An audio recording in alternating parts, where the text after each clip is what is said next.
What's good, my tribe? This is day 41 of the 90-day YouTube challenge.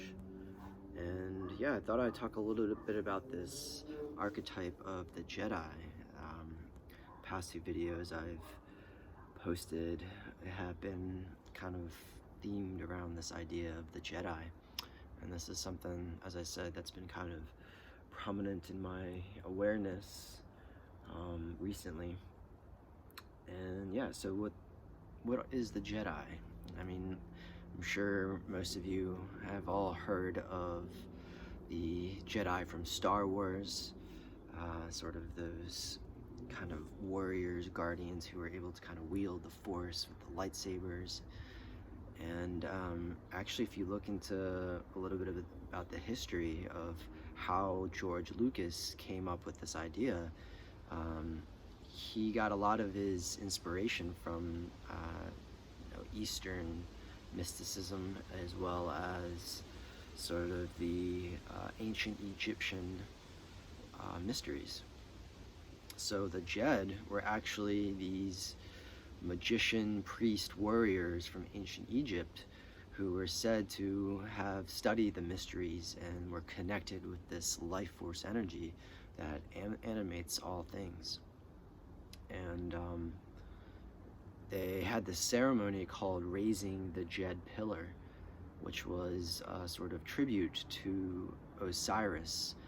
And for those of you who don't know who Osiris is, there's this myth of Osiris where he was destroyed and dismembered, and his wife Isis sort of used magic as a way to kind of collect all of his body parts to kind of resurrect Osiris. And so there's a lot of commonality between the resurrection of Osiris and the resurrection of Jesus Christ and Christianity. A lot of people say that the story of Jesus was kind of born out of the myth of Osiris. And so in ancient Egypt, they had this ceremony called raising the Jedi, which was a tribute to Osiris and the resurrection of Osiris.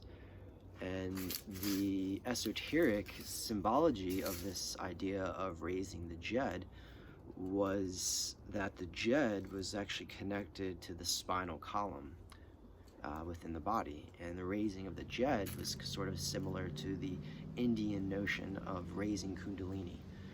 So what is all this? Is basically just activating the life force energy within us, allowing it to kind of rise up the spine and awaken this force, if you will. And so the Jedi, or the Jedi, were these mystic warriors who understood this symbology and sort of the esoteric mysteries. And I've just been loving the sort of Jedi archetype as I've been studying sort of dance and various Taoist Qigong and Tai Chi movements. And yeah, the Jedi for me kind of represent the sort of mystical flow that we can awaken. And yeah, so this is something that I've just been kind of playing around with and really enjoying, kind of connecting to the life force energy using these various ancient traditions from Taoism, yoga, even the ancient Egyptian mysteries, Hermetic alchemy. All these different esoteric practices sort of aim at the same thing. We're basically trying to connect with the life force energy and cultivate it. And so for me, the Jedi is just the perfect archetype that kind of encompasses all of these different traditions. So yeah, I thought I'd just share a little bit about that and why I think it's a great archetype and symbol to kind of work with. So I just wanted to thank you all for listening. As always, I hope you are well in your life with love and light. May peace be with you.